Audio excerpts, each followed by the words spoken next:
the globe. You're online with Total Rock. This is Total Rock. My name is Malcolm Dermot. Doom & Co. into the second hour of the show, and we're joined by David and Michelle from The Kindness Offensive, which is not a band. So, gentlemen, welcome to Total Rock. Can you explain what The Kindness Offensive is? Sure. Hello, and thank you for having us on. Hello to all of you out there. The Kindness Offensive started in 2008 when a small group of friends, two of them are here now, had a kind of semi-philosophical discussion about, is it worth doing nice things? Is karma a real principle?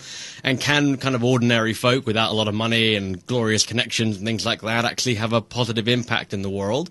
So we kind of orchestrated something of a test, a kind of experiment, and we walked out into a public place and we started to stop people. Oh, don't worry, that noise wasn't someone with bowels. So I just like to explain.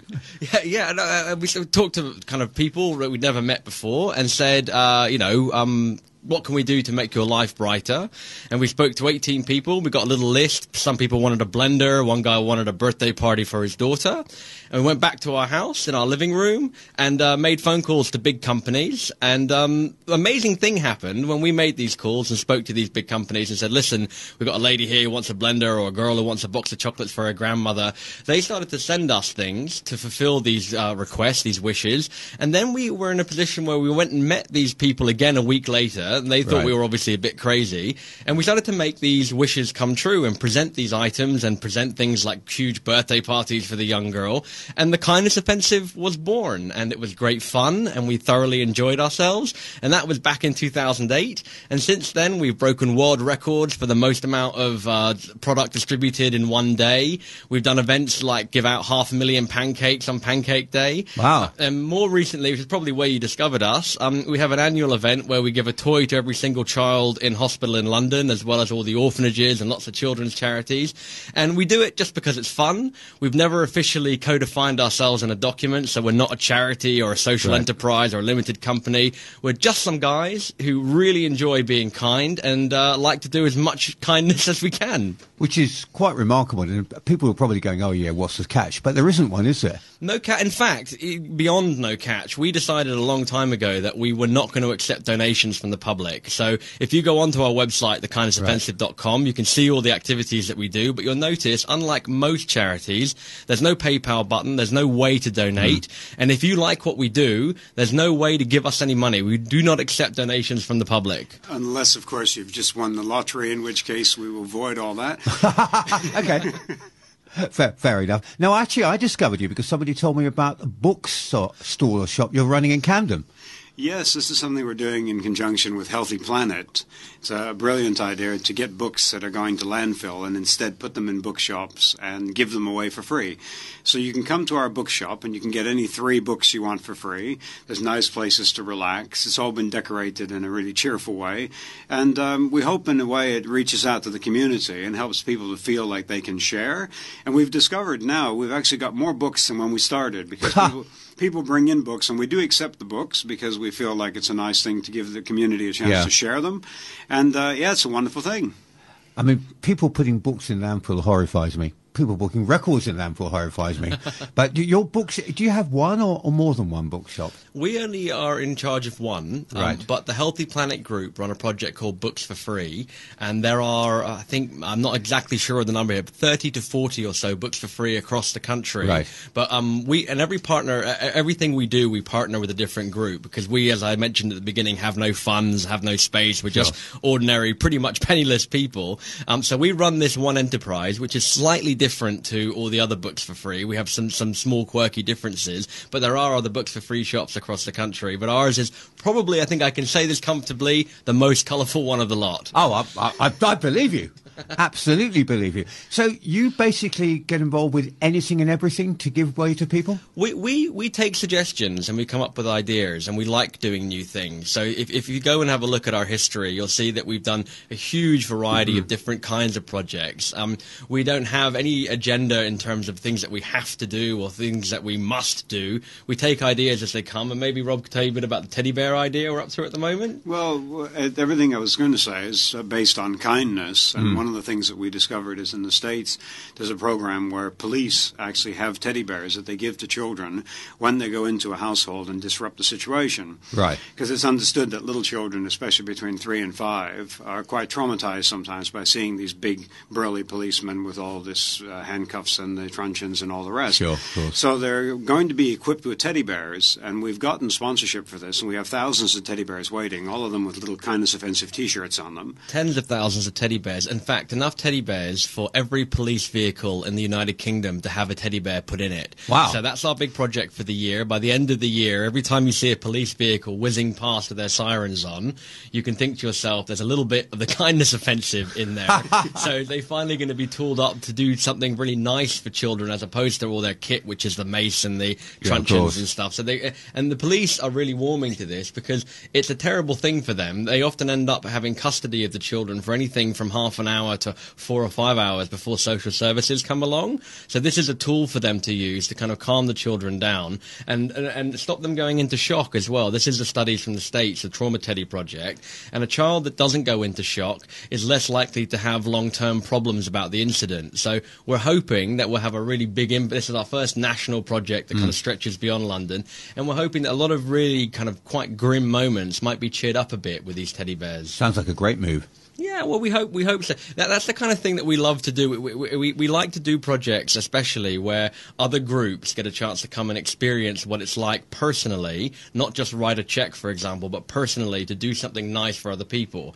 Because there's something very rewarding and enriching and vital about actually doing something yourself. So the idea that there's going to be tens of thousands of police officers who get to do effectively a random act of kindness with these children is something that really gets us going and we really enjoy doing. We're looking to equip the fire department and the ambulance service as well. That's going to be the second step, and we've already made some inroads in getting sponsorship for that. But if there is anyone out there who likes this idea, who would be interested in putting some, not as an individual, but you'd have to be part of a company looking to do some CSR work or something. If you like the teddy bear idea, we're looking for some more sponsors to come on board to help us reach the fire departments and the ambulance service. So how do people get in contact with you? Easiest way to get in contact with us is smoke signal. No, I'm only joking. Yeah, it's a good idea, actually. Especially in this weather. That'll work. If you just Google The Kindness Offensive, right at the top there's our website, kindnessoffensive.com, and there's a contact button on there. So anyone with an idea, anyone who wants to join in the fun, just go to the website, send us an email, and the wheels get put in motion. If it's kind, then it fits. People ask us, how do you join the Kindness Offensive? First of all, we do have outfits we wear, but you don't have to wear them. We wear hard hats and high-vis jackets to brighten things up a little bit. But if you want to join the Kindness Offensive today, you see someone who needs a smile, you see someone that needs a bit of a hand, you see someone that you might be able to give enough change to get a sandwich and they look hungry, you see a good deed to be done, you do it and you've joined the Kindness Offensive. It's as simple as that. We want to encourage as many people as possible to do the little things that all add up to really big things in life. The little things matter. It matters to smile at someone when they're looking down. It can mean a great deal just to put your arm over someone and say, listen, it's not all that bad. Things will get better.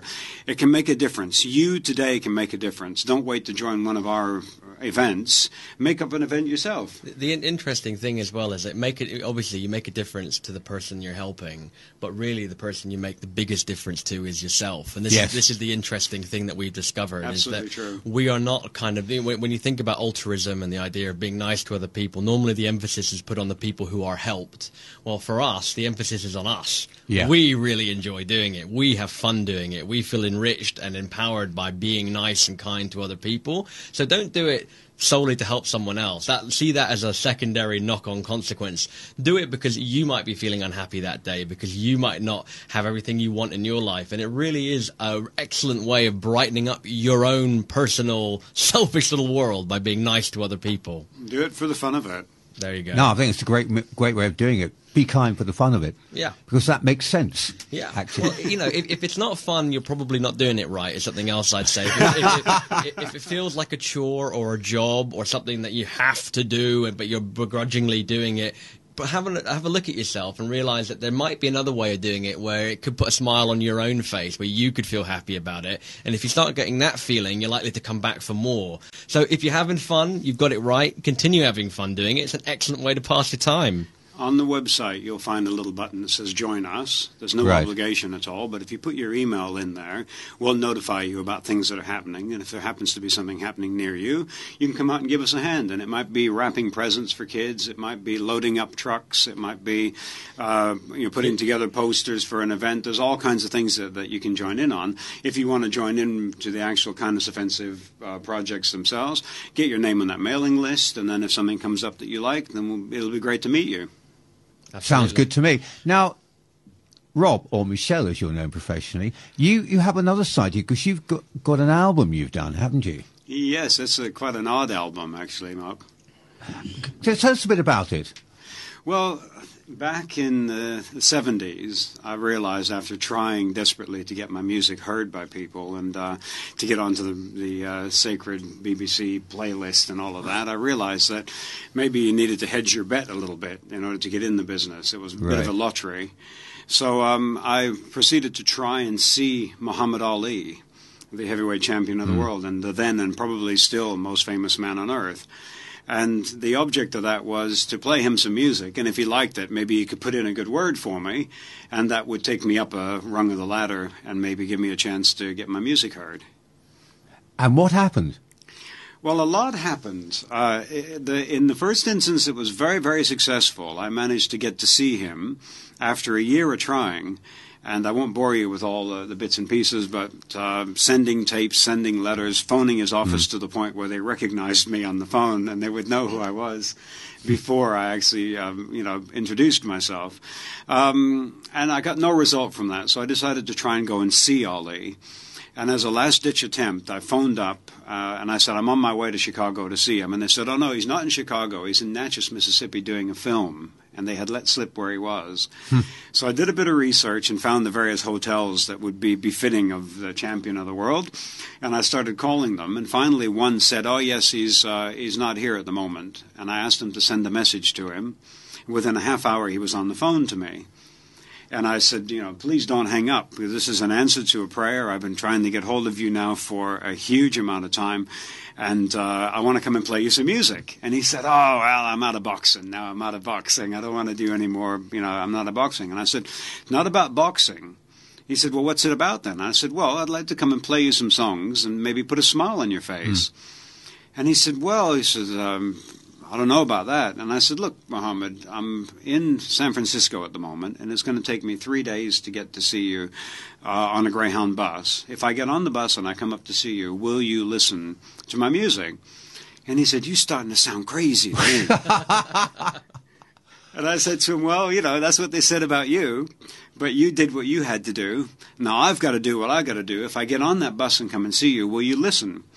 And he's waited for a few seconds, and I thought maybe he'd hung up. And then he said, yeah, all right then. He says, if you come on down, we'll listen. There's a lot to this, but basically what happened from there, I went and I played him some songs which he really loved, and he started banging his fist on this caravan table where he was on the set of Freedom Road where he was doing the film, saying, this is great, this is fantastic, I love this. He got me on television shows, and he managed to put together all the orchestration for an album, including the Jackson Symphony Orchestra and some of the best musicians available at the time, who all wanted to be on a Muhammad Ali project. Well, of course. So we produced this album called The First Flight of the Gazelda Dragon. But unfortunately, probably due to my big head at the time, I thought everything's working perfect, everything's fine. Someone was recommended to manage the project, and I just went ahead and said, oh, great, you do that, without getting any references. And frankly, he wasn't capable, and things didn't get coordinated. And with the album done and a lovely television show that Ali and I did that was based on he and I sitting by the fire talking, all of that ended up in cans, and it ended up lost as I came over here to England. And I was in a squat, and some people said, oh, you can stay there, just trying to get my footing. And it was at a time when there were a lot of squats open in London and that. And they said, you can have a room in there for a bit. I came back, and they'd torn the place down, Malcolm.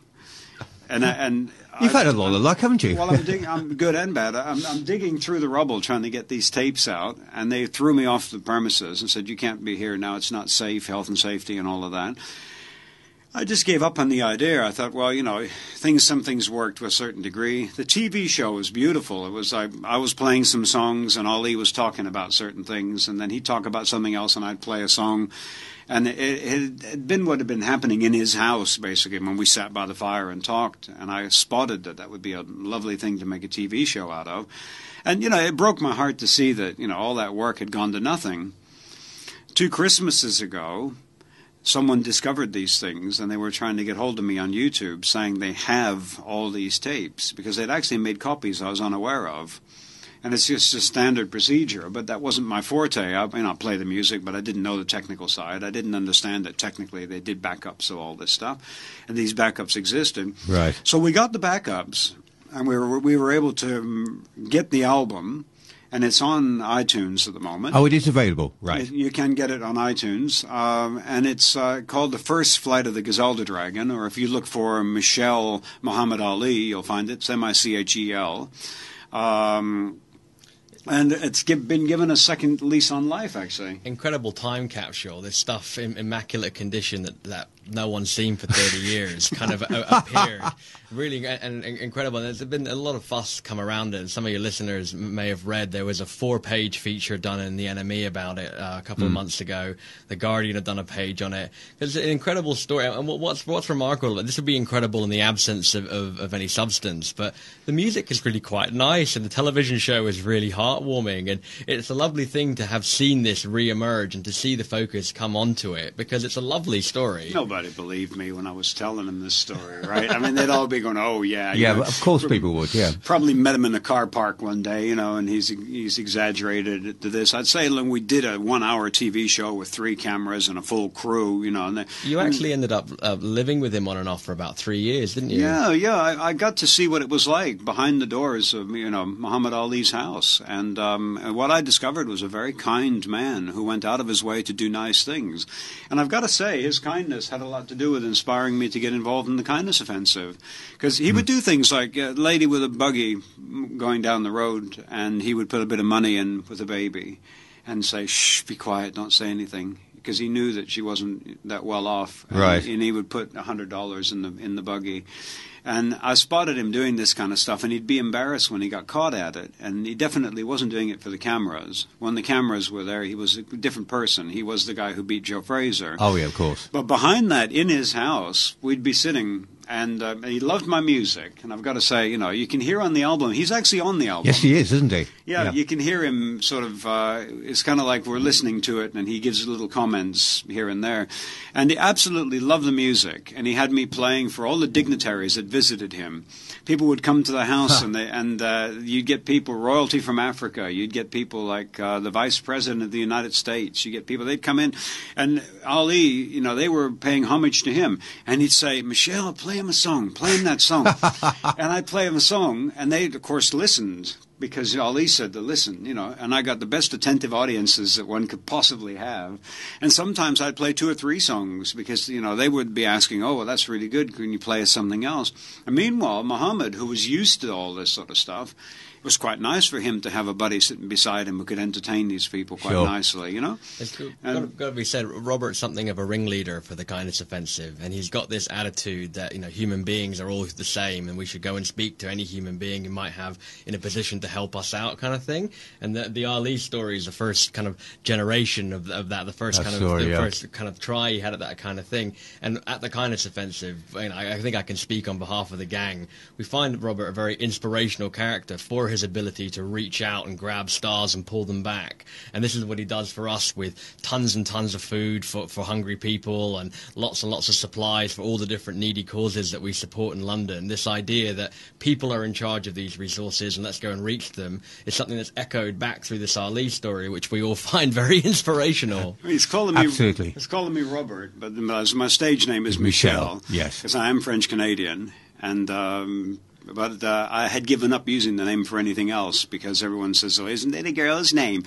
And that sort of thing. Is. But it works on stage. I'm sure it does. It works on stage very gentlemen, well. we're going to play a track in a second, but thanks ever so much for coming in. It's been fascinating listening. Do you want to give out the details again of how people keep in touch with Kindness Offensive? Just Google Kindness Offensive, right, and easy. you'll find the kindnessoffensive.com is the easiest way. That's find yourself a search engine and type it in. Lots of videos to watch about kind things happening on all kinds of levels. If you're entertained by that kind of thing, there's more than enough there to keep you busy for several days. It's a dreary London day, so maybe someone out there's looking for something to put a smile on their face. I guarantee you can't spend 15 minutes on that website without finding something to tickle you. That's so great. go and have a look. Well, you don't need any luck because I think everyone will want to get involved. If you don't want to get involved, you are offensive. As simple as that. And Michelle, this album is available on iTunes, as you said. Thanks ever so much for coming in.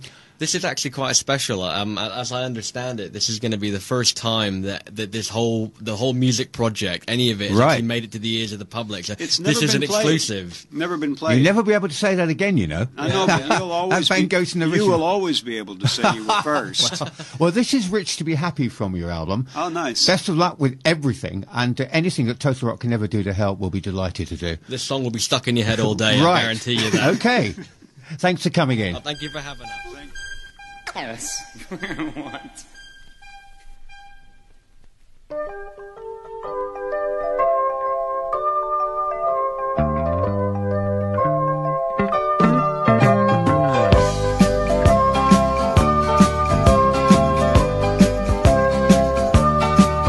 Well, you tell me